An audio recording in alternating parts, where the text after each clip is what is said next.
Hi guys, Will Terry here, and this video is going to be called Do You Really Want to Be an Illustrator? And as you can probably tell, I am in the great outdoors. This is my personal sanctuary up here. I'm about a mile up. I haven't made a video outside in a while, and I get tired of making them in the studio, and so, hey look, my dogs are leaving. They think that we're leaving right now. We're not going anywhere. We're making a video. I get tired of the backdrop of my studio, and I also like the channels. I like to follow channels where they mix it up a little bit, so that's what I'm doing out here today. This is like a 360 of where I am. And I hiked up, this is like part of my exercise too. So I hiked up from way down over there somewhere. And usually this is covered with snow and I can snowboard down it. This is the road I ride my bike on. Started riding my bike on a lot. Okay, so a few announcements. My texture painting class at svslearn.com is about halfway full, so there's still room in that. I am putting that in our subscription, and so it will. This is probably one of the reasons why it didn't sell out right away, is because a lot of people are going to pick it up in the subscription, which is pretty smart if you want to save money. But if you want feedback, it's there. Okay, that's my shameless plug. And now let's talk about, do you really want to be an illustrator? And this topic might actually not be what you think it is. It might actually go in a different direction. But one of my thoughts was, as I was actually thinking about this topic and thinking about a bunch of different things that have happened lately, I started realizing and thinking that, you know, we start out as an artist when we first pick up crayons or first pick up a pencil and start drawing, right? And you know, that's our thing. We create whatever we want. And at some point along the way, we get this idea that working and doing artwork for money is what we really want to do. And my question is do we really want to be an illustrator? And no, this isn't like a confessional. Oh, and there's a guy that was up here. I'm going to break for a second and show you this guy. Is like skateboarding down. Oh, there he is. Maybe you'll be able to see him here in just a second. He's skateboarding down the part that doesn't have snow on it. And I was talking to him for a while, and now he's not doing it. So I'm going to keep talking, and if I see him go, I'll show you. This isn't a confessional. I know, like, see. There we go, get the light working right. On me being upset with something that happened with a job or anything like that. This is more of me kind of having reflections on my career as an illustrator and just different things that I've seen in other people's lives and different problems that I've seen other people have. And also being kind of afraid in some ways to really ask and or demand what we want out of life, what we want out of our career. And so the life cycle that I see as an illustrator goes something like this. You start out as an artist, and then you transition to student, and then so you work as a student for a while, and at some point you get this idea that you can make money doing it, and maybe you go to college, maybe you don't, maybe you take some online classes. Gee, I wonder where you could do that. And then you get to a point where your work is good enough that you think, well, maybe it's sellable, and maybe you do a job for a family friend or for a local business or something. And that's what I did. I got a job, and I've talked about this on the channel before, where I got a job with a family friend doing calligraphy. I also got a job doing a painting once for a family friend. And when you get that little spark of, wow, I can, instead of, doing some task that I hate doing, I could actually do something that I love and make money at it. All of a sudden, that kind of ignites a bug in a lot of us as to, wouldn't this be great if this were my everyday life and I would just make art for money?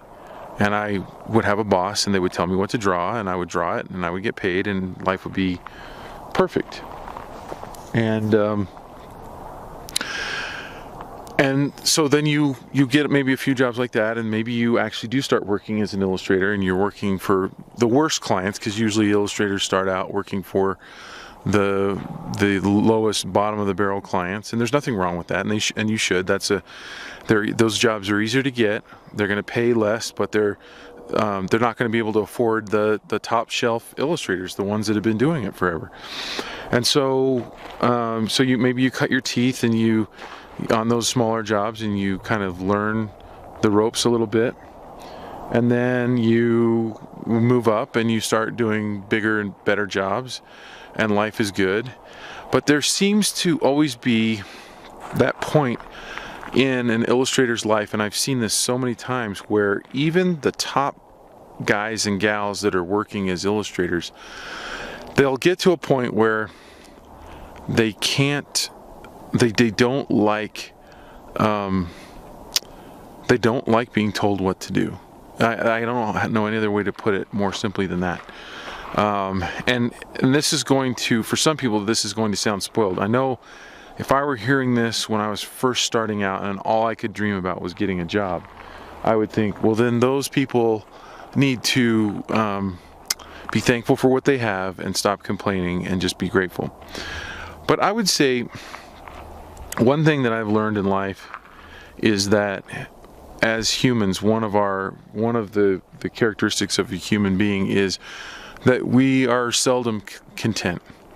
And I think that can be a bad thing, but I also think that can be a good thing.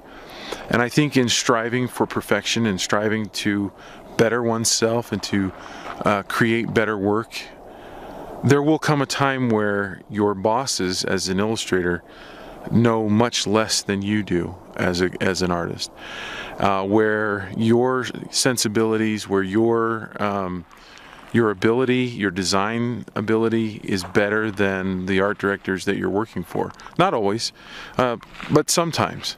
And you might get a job or two every now and then where you realize that the decisions that are being made, the changes that you're being asked to make on your illustrations, or just the illustrations themselves, the direction that you're getting, is really bad. And that is super frustrating. Oh, there goes the guy right there.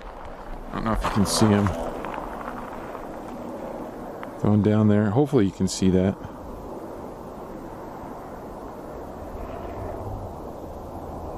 Anyway, just kind of a little squirrel.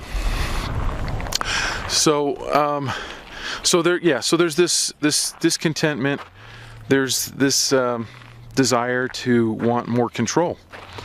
I think everybody desires more control in their life. I mean, I don't really know anybody who, if you describe what it is to be an illustrator, right? How many people said when they decided they wanted to be an illustrator, what I really want is lack of control over my art. What I really want is someone else telling me no on the things that I want to paint or draw.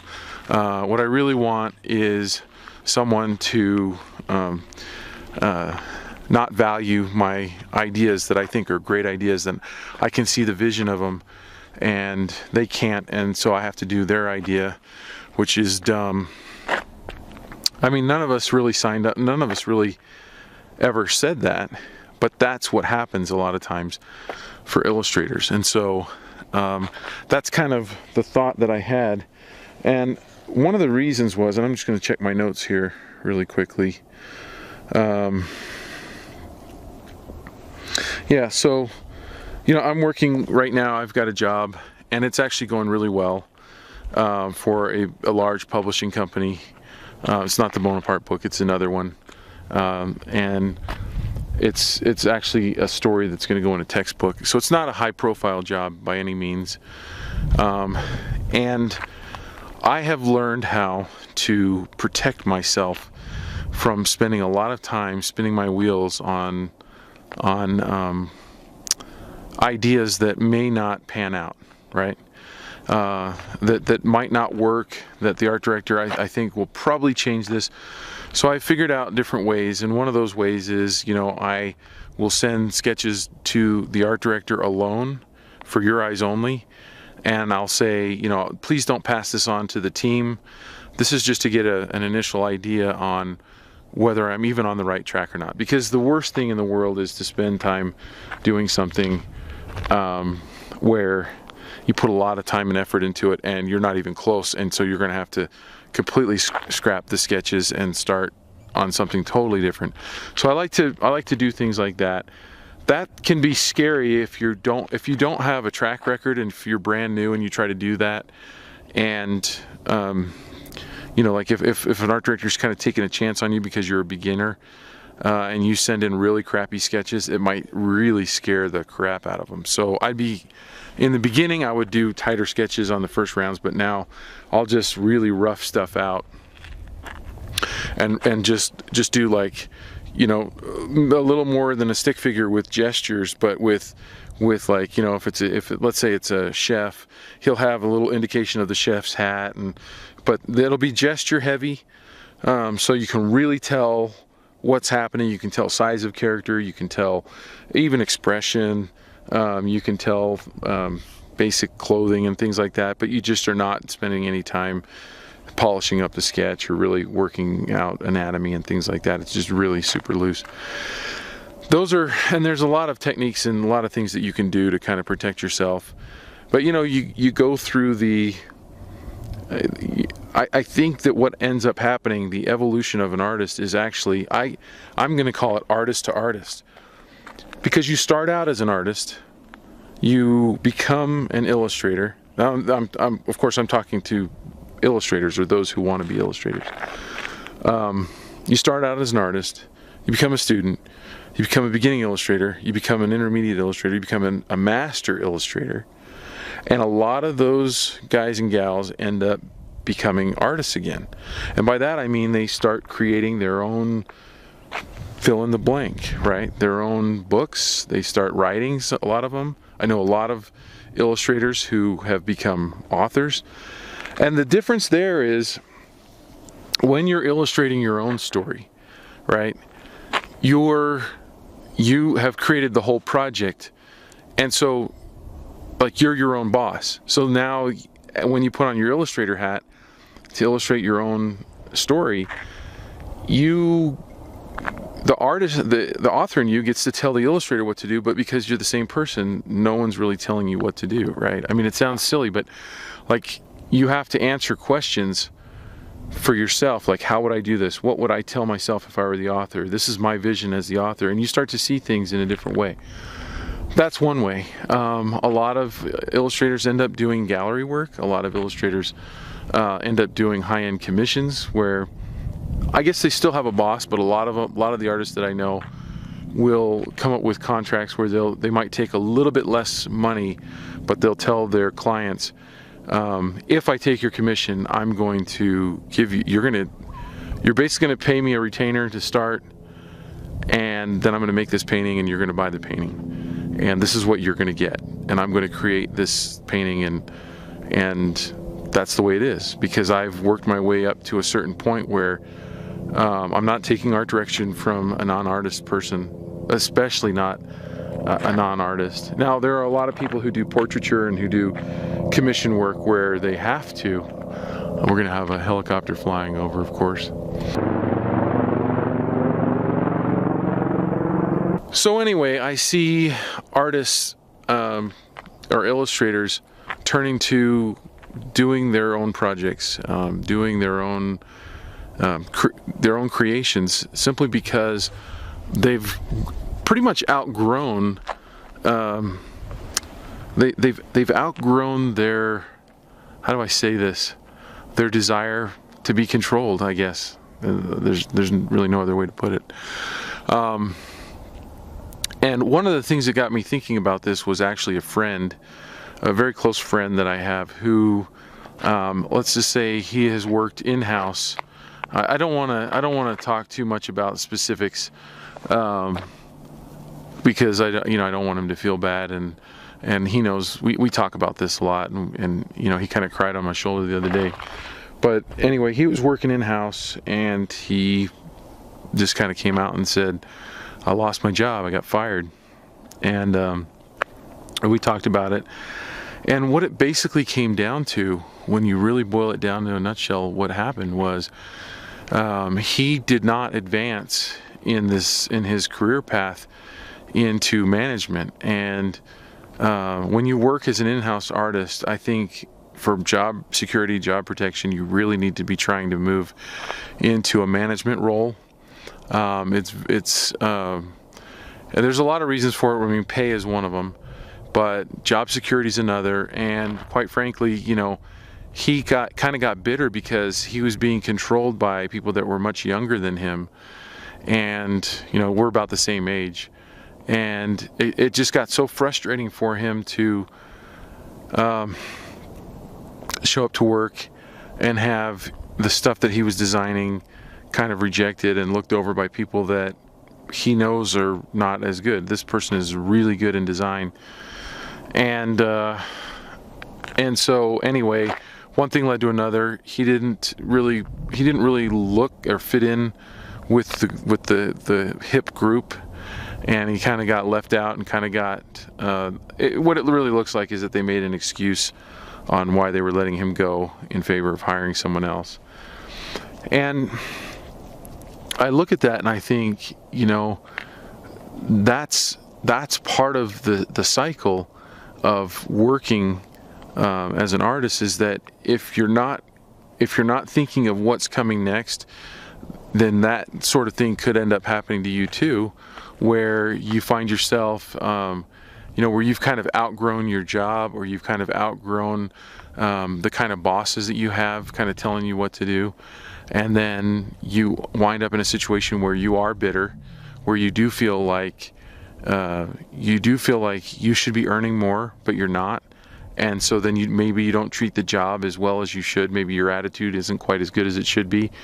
I had those feelings when I was living in California, and I've mentioned this before on these videos, where I almost became a prison guard because my wife had gotten sick, had gotten an autoimmune disease. My son got an autoimmune disease. She was going to lose her teaching job because she couldn't work anymore because of her illness, and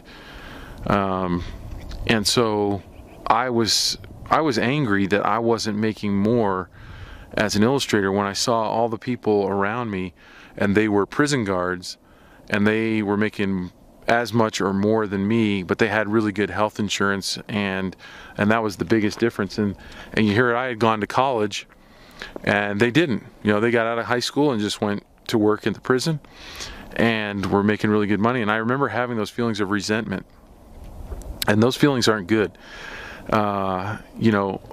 Having feelings of gratitude is what really, that's what we, as humans, that's really what we gravitate towards. We really gravitate towards people that are positive and that give off a positive vibe, and we want to get some of what they have. We want to be around them. And so when you're negative, it's almost like repellent, and it shows, and so if you feel like you're heading down that path, I think it's really time to start looking ahead and saying, what do people do? What do most artists do? What's their evolutionary process? Like, where do they end up when they get old? The successful ones, what happens? What do they end up doing? And trying to follow that path.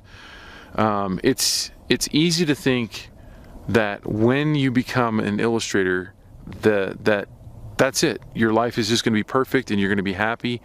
But I can promise you that other problems will unfold. It's just natural, and you'll be dealing with those other problems. And your new normal will be, I make decent money as an illustrator, and some people make really good money, but is that fulfilling me as an artist? And I would suspect that for most people, there's going to be a lot more that fulfills you as an artist. Like, are you able to create the kind of artwork that you really want to create? And so I think begin with the end in mind and work towards that goal.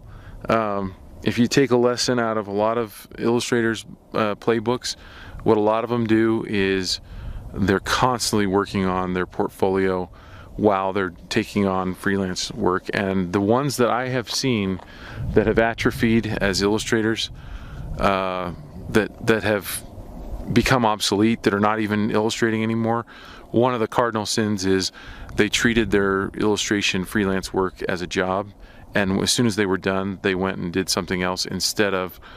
And I'm not suggesting that you can't have a life outside of illustration, that you can't have hobbies, that you can't have things that you do for fun, but when all you're looking forward to is putting the pencil or paintbrush down and not working on your art, working on creating the stuff that you really want to create, then you probably won't last, because you're not working on that next thing. And the one thing I've learned is nothing lasts forever.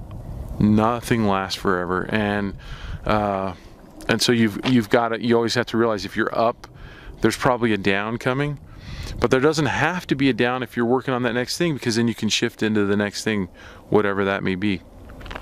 So anyway, these are kind of the thoughts for this I want to say this week's video, but I haven't been doing weekly videos, so this is the thought for this video.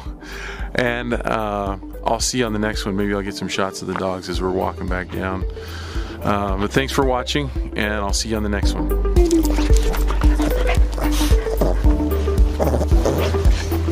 All right, let's go.